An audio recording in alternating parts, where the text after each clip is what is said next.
तो कांग्रेस का हश्र बिखरने वाला हो रहा है, वहीं आम आदमी पार्टी खुद को समेटने की कोशिश कर रही है। कितनी कामयाब होगी इस पर हमारी नजर रहेगी। लेकिन चलिए आगे बढ़ते हैं, अगले सेगमेंट की ओर बढ़ते हैं और बात महाकुंभ की करेंगे, जहां माघी पूर्णिमा से पहले, स्नान से पहले कैसी तैयारी है, योगी कितने चौकन्ने, बताने जा रहे हैं बाबू।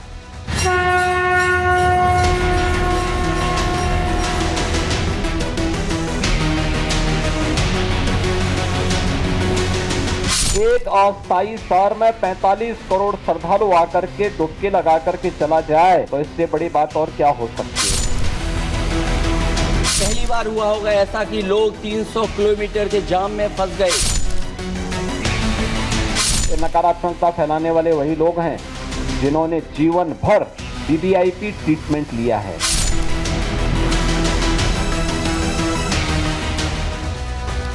माघी पूर्णिमा का स्नान है और इस बीच आप देखिए बड़ी संख्या में श्रद्धालु लगातार प्रयागराज पहुंच रहे हैं, अलग अलग रास्तों से पहुंच रहे हैं। और यही वजह है कि कल परसों ऐसी तस्वीरें सामने आई जहां जाम जैसी स्थिति, अलग अलग रास्तों पर कई किलोमीटर का जाम लगता दिखाई दिया।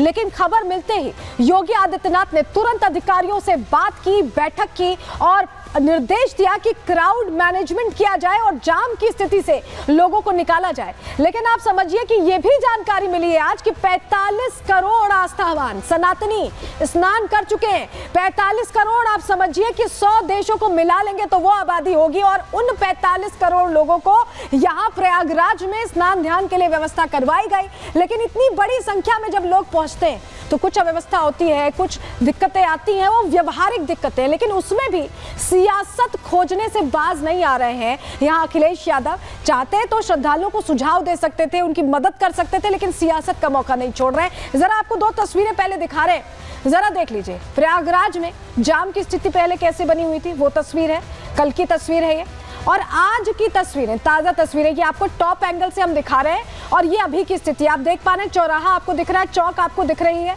और यहाँ से गाड़ियों की आवाजाही हो रही है। अधिकारी अब उतर चुके हैं ग्राउंड पर और लगातार ये सुनिश्चित कर रहे हैं कि कहीं भी जाम में लोग ना फंसे।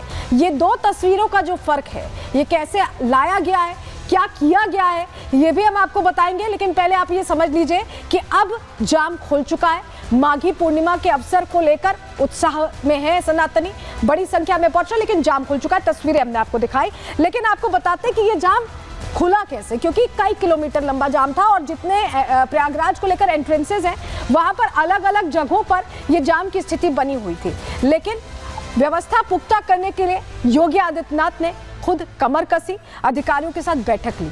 कैसे पूरी रणनीति तैयार की समझिए। योगी ने कुंभ में जाम को लेकर एक्शन लिया है और एक्शन बकायदा हाई लेवल बैठक करके लिया गया है। बड़े ऑफिसर्स से पूरी चर्चा की गई है। एडीजी रैंक के 2 ऑफिसर्स को यहाँ फटकार भी योगी आदित्यनाथ ने लगाई, क्योंकि लोगों को दिक्कत हो रही थी और इसको लेकर योगी आदित्यनाथ नाराज नजर आए। एक ऑफिसर को सस्पेंड करने की भी चेतावनी उनकी तरफ से दी गई। ट्रैफिक जाम जल्द से जल्द खुलवाने के आदेश दिए गए और जिसके बाद एक्शन हमने आज देखा है। योगी के आदेश पर ऑफिसर्स खुद जमीनी स्तर पर काम करते दिखाई दिए। उन्होंने मोर्चा संभाला, हाईवे और सड़क पर खुद यहाँ पर अधिकारी उतरे और एक एक चीज की उन्होंने मॉनिटरिंग शुरू की। कहाँ कहाँ गड़बड़ियां हो रही हैं उसको देखना शुरू किया। ट्रैफिक जैम खुलवाते हुए अधिकारियों को लोगों ने स्पॉट किया और धीरे धीरे ट्रैफिक व्यवस्था अब बहाल हो रही। अभी तस्वीरें जो आई हमने आपको दिखाई, बिल्कुल ताजा तस्वीरें थी जहां ट्रैफिक व्यवस्था बहाल होती दिखाई दे रही है, यानी बेहतर स्थिति होती दिखाई दे रही है। लेकिन कैसे अधिकारी खुद जमीन पर उतरकर एक एक चीज मॉनिटर कर रहे हैं, ये तस्वीर देखिए। ट्रैफिक जाम खुलवाने के बाद यहाँ अधिकारी खुद खड़े हैं, हर नाके पर खड़े हैं, हर बैरिकेडिंग पर खड़े हैं और कोशिश उनकी यही है कि कहीं भी जाम की स्थिति ना हो। वो लगातार ड्रोन से भी मॉनिटरिंग कर रहे हैं। ये जो हम तस्वीर आपको दिखा रहे हैं, आप समझिए ट्रैफिक को हटवाने के लिए, जाम खुलवाने के लिए एक एक चीज को लेकर यहां मॉनिटरिंग चल रही है। वहीं प्रयागराज पुलिस कमिश्नर तरुण गौबा ने क्या कहा है इसको लेकर, कैसे मैनेजमेंट, क्राउड मैनेजमेंट किया जा रहा है, सुनिए जरा। कुंभ पर्व में हम सब लोग, उत्तर प्रदेश शासन, जिला प्रशासन, पुलिस, हम सब लोग कटिबद्ध हैं कि जो भी श्रद्धालुगण यहाँ पर आ रहे हैं उनका जो अनुभव हो वो बहुत सुखद हो, बहुत सुगम हो। इसके लिए हमने ट्रैफिक के लिए अपनी योजनाएं तैयार की थी, जिसमें काफ़ी महीनों से अथक प्रयास किए गए थे। उन योजनाओं का हम सफल क्रियान्वयन कर रहे हैं। जो श्रद्धालुगण यहाँ पर आए हैं, करोड़ों की संख्या में उन्होंने स्नान किया है। हमारे लिए ट्रैफिक ज़रूर एक चैलेंज रहा है और बीच में कुछ फेजेस में, जैसे वीकेंड्स में भी बहुत भारी संख्या में वाहन का आगमन यहाँ पर हुआ था।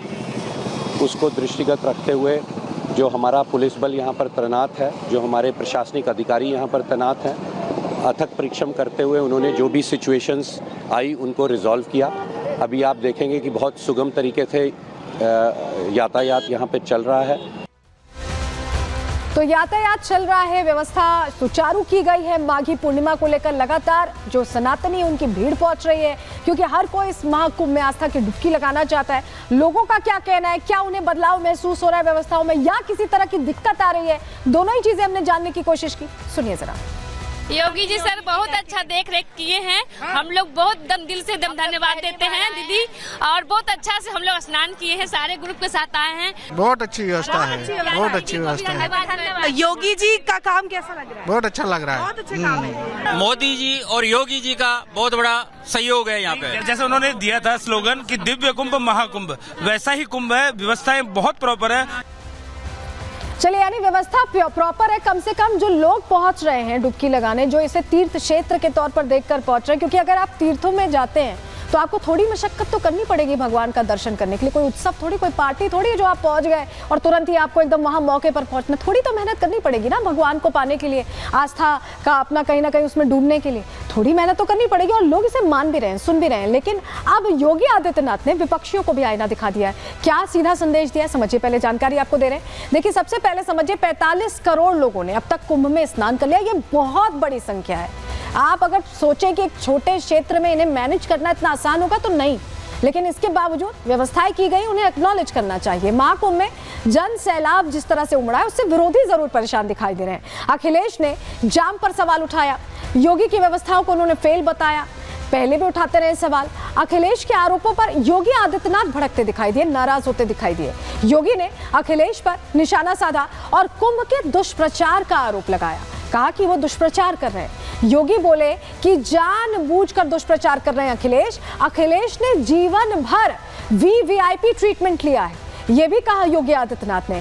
यानी आप समझ लीजिए कि योगी आदित्यनाथ ने सीधे बता दिया कि इस मौके में भी सियासत खोजने के बजाय अगर अखिलेश यादव चाहते तो थोड़ी मदद कर सकते थे सरकार की। मुख्य विपक्षी पार्टी के तौर पर उनकी भी कुछ जिम्मेदारी बनती थी, लेकिन यहाँ भी उन्होंने सिर्फ सियासी मौका ही खोजा है। रिपोर्ट आपको दिखा रहे हैं।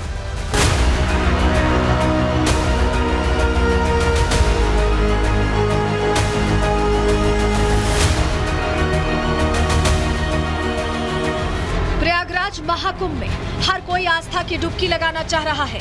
भीड़ ज्यादा है तो थोड़ी परेशानियां भी हो रही हैं, लेकिन ये जो थोड़ी सी परेशानियां हैं, यही विपक्ष के नफरती एजेंडे का सहारा बन रही हैं। विपक्ष ऐसी ही कुछ छोटी मोटी परेशानियों के वीडियो के जरिए महाकुंभ को बदनाम करने की कोशिश कर रहा है। यहाँ तक कि संसद में बार बार महाकुंभ के जरिए योगी सरकार को कटघरे में खड़ा कर रहा है। और ये पहली बार हुआ होगा ऐसा कि लोग 300 किलोमीटर के जाम में फंस गए। न केवल एक मुख्यमंत्री सभापति महोदय, उन्हें दो मुख्यमंत्रियों को लगाना पड़ा कि कैसे जाम रुक जाए। ट्रैफिक मैनेज नहीं कर पा रहे हैं आप। हर शहर में ये कहा गया कि कोई शहर से निकले नहीं, सब के सब वहीं पर रुक जाएं, आगे नहीं जा सकते, दर्शन नहीं कर सकते। अगर ये सच्चाई नहीं है सभापति महोदय, सब बॉर्डर सील हुए हैं, जितना भारत के लोग सब बॉर्डर सील हुए हैं। योगी को जैसे प्रयागराज में जाम की सूचना मिली, उन्होंने ऑफिसर्स की फौज ग्राउंड पर उतार दी, जिससे धीरे धीरे जाम से निजात मिल गई। इसके बाद योगी ने महाकुंभ को बदनाम करने के विपक्ष के सनातन विरोधी एजेंडे को एक्सपोज किया। एक अस्थायी शहर में 45 करोड़ श्रद्धालु आकर के डुबकी लगा करके चला जाए तो इससे बड़ी बात और क्या हो सकती है। लेकिन जिनको नकारात्मकता फैलानी है, और नकारात्मकता फैलाने वाले कौन लोग हैं? ये नकारात्मकता फैलाने वाले वही लोग हैं जिन्होंने जीवन भर वीवीआईपी ट्रीटमेंट लिया है सरकार की।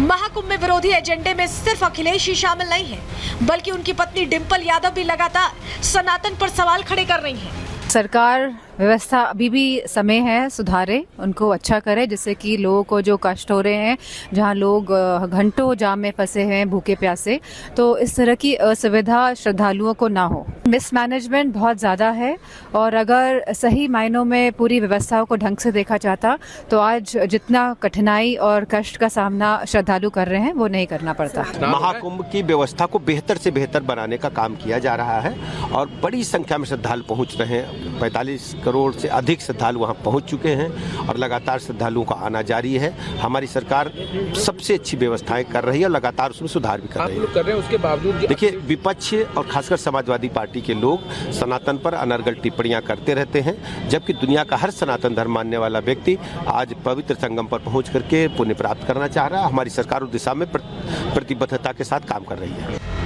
प्रयागराज से कांग्रेस सांसद उज्जवल रमन सिंह ने भी महाकुंभ की व्यवस्थाओं को लेकर सवाल उठाया है, जिस पर बीजेपी सांसद मनोज तिवारी ने जवाबी हमला बोला। श्रद्धालुओं को रोक करके अगर आप स्नान कराते हैं तो ये दुखद स्थिति है। हमारी व्यवस्था तो ऐसी होनी चाहिए कि जितने लोग आए सबको, और मैं कहूँगा कि अगर पर्याप्त व्यवस्था की गई होती तो ये नौबत ना आती। सरकार की तैयारियां अपूर्ण थी, सरकार तैयार नहीं थी, कहीं न कहीं सरकार इस महाकुंभ में असफल रही है। एक भ्रांति फैल रही है कि सब जाम हो गया है, बिल्कुल कहीं कोई जगह नहीं है। ऐसा नहीं है, अच्छी व्यवस्था है। आप आइए और अफवाहों में न पड़े। महाकुंभ की व्यवस्था बहुत अच्छी है। एक तरफ योगी आदित्यनाथ प्रयागराज में करोड़ों श्रद्धालुओं की व्यवस्था में जुटे हैं, तो दूसरी तरफ समाजवादी पार्टी और कांग्रेस दोनों मिलकर अपना सनातन विरोधी एजेंडा चला रहे हैं। योगी सरकार को बदनाम करने के लिए महाकुंभ की छोटी मोटी अव्यवस्थाओं को बढ़ा चढ़ाकर पेश कर रहे हैं। लेकिन सवाल यह है कि क्या अखिलेश के शासन में कोई गलती नहीं हुई? क्या अखिलेश सियासी माइलेज के लिए सनातन विरोधी एजेंडा चला रहे हैं? Bureau report, Republic Bharat.